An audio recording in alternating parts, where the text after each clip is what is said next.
জানিয়ে দিব এই মুহূর্তে আমাদের হাতে থাকা গুরুত্বপূর্ণ আপডেট সংবাদ। শুরুতেই থাকছে খাবার নিতে এসে গুলিতে প্রাণ গেল ৩২ ফিলিস্তিনির। এদিকে রাতের আধারে সড়ক অবরোধের চেষ্টা নিষিদ্ধ ছাত্রলীগের, ধাওয়া দিল বিএনপি। আরও জানাবো গোপালগঞ্জে নির্বিচারে গণগ্রেপ্তার চলছে, জানালো রাশেদ খান। এদিকে শেখ হাসিনা জাতির কলঙ্ক, তাকে ক্ষমা নয় বলে মন্তব্য বিএনপি নেতা মির্জা ফখরুলের। সব শেষে জানিয়ে দিব কারফিউ শিথিলের পর গোপালগঞ্জে চলছে ১৪৪ ধারা। এতক্ষণ শুনছিলেন আপডেট সংবাদের শিরোনাম, এবারে বিস্তারিত। তবে তার আগে অনুরোধ রইল ভিডিওটিতে একটি লাইক এবং কমেন্ট করে জানিয়ে দিন ভিডিও সম্পর্কে আপনার মূল্যবান মতামত। আরও জানিয়ে দিন ভিডিওটি কোথা থেকে দেখছেন বা কোন জেলা থেকে দেখছেন। খাবার নিতে এসে গুলিতে প্রাণ গেল ৩২ ফিলিস্তিনির। অবরুদ্ধ গাজা উপত্যকায় খাবার নিতে এসে ইসরায়েলি সেনাবাহিনীর গুলিতে ৩২ ফিলিস্তিনি নিহত হয়েছেন, আহত আরও অনেকে। স্থানীয় সময় শনিবার দক্ষিণ গাজায় জিএইচএফের ত্রাণ কেন্দ্রগুলোতে এ হামলার ঘটনা ঘটে। গাজা স্বাস্থ্য মন্ত্রণালয় জানিয়েছে, যুক্তরাষ্ট্র ইসরায়েল সমর্থিত গাজা হিউম্যানিটেরিয়ান ফাউন্ডেশনের ত্রাণ বিতরণ কেন্দ্রগুলো থেকে খাবার নিতে গেলে এ হামলা চালানো হয়। এ বিষয়ে ইসরায়েলি সেনাবাহিনীর বক্তব্য, দক্ষিণ গাজার রাফা শহরের কাছে ত্রাণ কেন্দ্রগুলো বন্ধ হয়ে যাওয়ার পর সন্দেহভাজন কয়েক ব্যক্তি তাদের দিকে অগ্রসর হলে দূরত্ব বজায় রাখার জন্য বলা হয়, কিন্তু তারা সেনাদের কথা না শুনলে সতর্কতামূলক গুলি ছোড়া হয়। জিএইচএফ জানিয়েছে, তাদের ত্রাণ কেন্দ্রগুলোতে কিংবা আশেপাশে এমন কোনো হতাহতের ঘটনা ঘটেনি। সংস্থাটির ভাষ্যে, আমরা বারবার ত্রাণ নিতে আসা মানুষদের সতর্ক করেছি যে তারা যেন রাতে কিংবা ভোরে এখানে না আসে। অন্যদিকে শনিবারের হামলায় সবচেয়ে বেশি মৃত্যু ঘটেছে দক্ষিণ গাজার খান ইউনিসে অবস্থিত জিএইচএফের একটি ত্রাণ কেন্দ্রের ৩ কিলোমিটারের মধ্যে। মাহমুদ মোকেইমার নামে এক প্রত্যক্ষদর্শী জানান, তিনি সহ আরও কয়েকজন তরুণ ত্রাণ কেন্দ্রের দিকে যাচ্ছিলেন যখন ইসরায়েলি সেনারা প্রথমে সতর্কতামূলক গুলি ছোড়ে, এরপর সরাসরি তাদের উপর গুলি চালানো হয়। তিনি বলেন, সেনারা আমাদের উপর নির্বিচারে গুলি চালিয়েছে। নিজের চোখের সামনেই ৩ জনকে নিহত হতে দেখেছি আমি, অনেকে দৌড়ে পালিয়ে কোনো মতে প্রাণ বাঁচিয়েছে। রাতের আধারে সড়ক অবরোধের চেষ্টা নিষিদ্ধ ছাত্রলীগের, ধাওয়া দিল বিএনপি।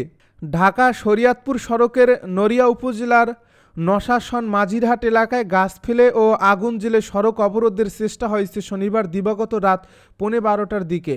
প্রত্যক্ষদর্শীরা জানান, ২০ থেকে ২৫ জনের একটি দল গাছ, পাটকাঠি ও টাওয়ারে আগুন ধরিয়ে দেন এবং নিষিদ্ধ ছাত্রলীগের পক্ষে নানা স্লোগান দিয়ে হরতাল সফল করার ডাক দেন। স্থানীয় বিএনপি নেতাকর্মীরা জানান, অবরোধের খবর পেয়ে তারা ওই দলটিকে ধাওয়া দিয়ে সড়ক থেকে সরিয়ে দেন। পরে যান চলাচল স্বাভাবিক করা হয়। ঘটনার ভিডিও শরীয়তপুর জেলা ছাত্রলীগ ও verified Bangladesh students League Facebook পেজে পোস্ট করা হয়।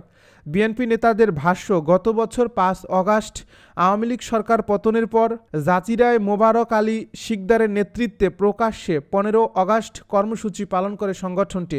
এরপর আর প্রকাশ্যে তেমন কিছু না করলেও মাঝে মধ্যে রাতে মশাল মিছিল, পোস্টারিং ও বিক্ষোভ করে আসছে তারা। স্থানীয় সূত্রে জানা গেছে, শনিবার রাত 10টা থেকে 12টায়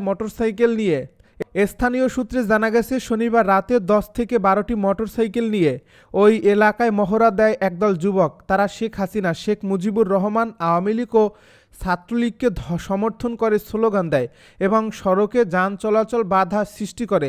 তারা স্লোগান দিয়ে হরতাল সফল করার আহ্বান জানান। গোপালগঞ্জে নির্বিচারে গণগ্রেপ্তার চলছে, জানালো রাশেদ খান।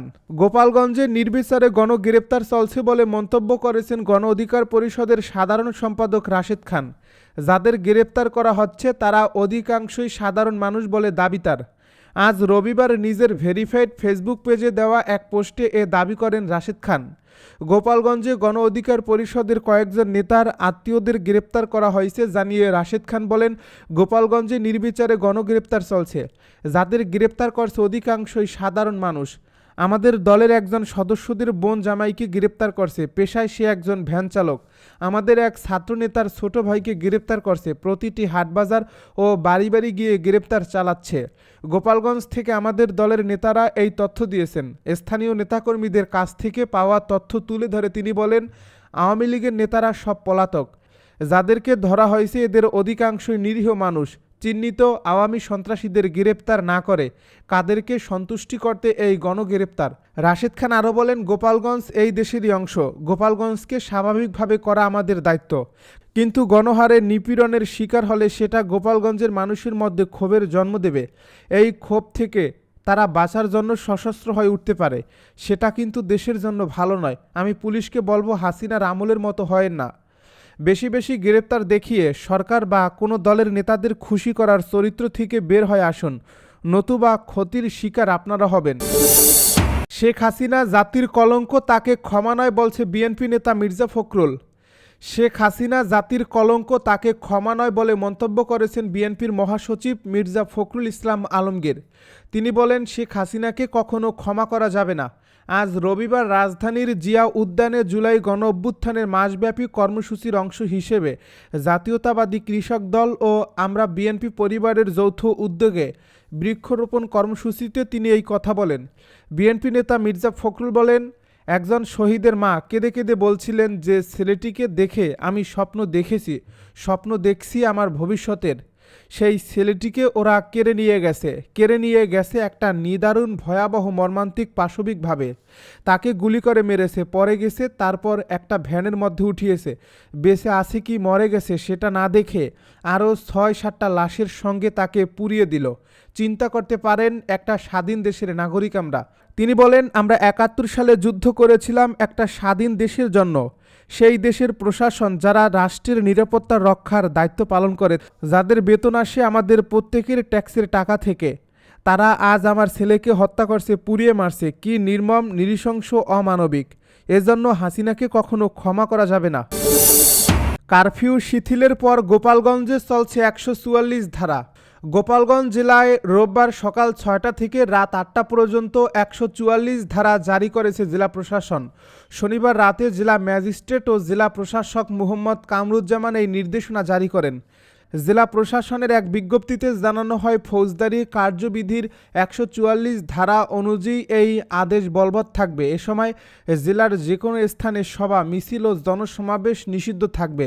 তবে পরীক্ষার্থী, শিক্ষার্থী, সরকারি অফিস ও জরুরি পরিষেবাগুলো এই নিষেধাজ্ঞার আওতার বাইরে থাকবে। জেলা প্রশাসনের নির্বাহী ম্যাজিস্ট্রেট রাসেল মুন্সি বলেন, শনিবার রাত ৮টা থেকে ভোর ৬টা পর্যন্ত গোপালগঞ্জে কারফিউ বলবৎ থাকবে। সেই কারফিউ শেষে এখন ১৪৪ ধারা কার্যকর করা হয়েছে, যা চলবে রাত ৮টা পর্যন্ত। ইউক্রেনে অভিযান চলবেই, জানালো রাশিয়া। ইউক্রেনের যুদ্ধের জন্য রাশিয়ার বিরুদ্ধে শাস্তিমূলক পদক্ষেপ হিসেবে গত সপ্তাহে ১৮তম রাউন্ড নিষেধাজ্ঞা জারি করেছে ইউরোপের দেশগুলোর জোট ইইউ। এর প্রতিক্রিয়ায় সাবেক রুশ প্রেসিডেন্ট এবং বর্তমানে রাশিয়ার সর্বোচ্চ নিরাপত্তা সংস্থা রাশিয়ান সিকিউরিটি কাউন্সিলের ডেপুটি চেয়ারম্যান দিমিত্রি মেদভেদেভ জানিয়েছেন, রাশিয়া এসব নিষেধাজ্ঞায় বিচলিত নয় এবং ইউক্রেনে রুশ বাহিনীর অভিযান চলবে। খবর আর্টের সামাজিক যোগাযোগ মাধ্যম টেলিগ্রামে পোস্ট করা এক বার্তায় মেদভেদেভ বলেন, আমাদের অর্থনীতি অবশ্যই টিকে থাকবে এবং ইউক্রেনীয় সেনাবাহিনীকে ছত্রভঙ্গ ও পরাজিত করার কাজও অব্যাহত থাকবে।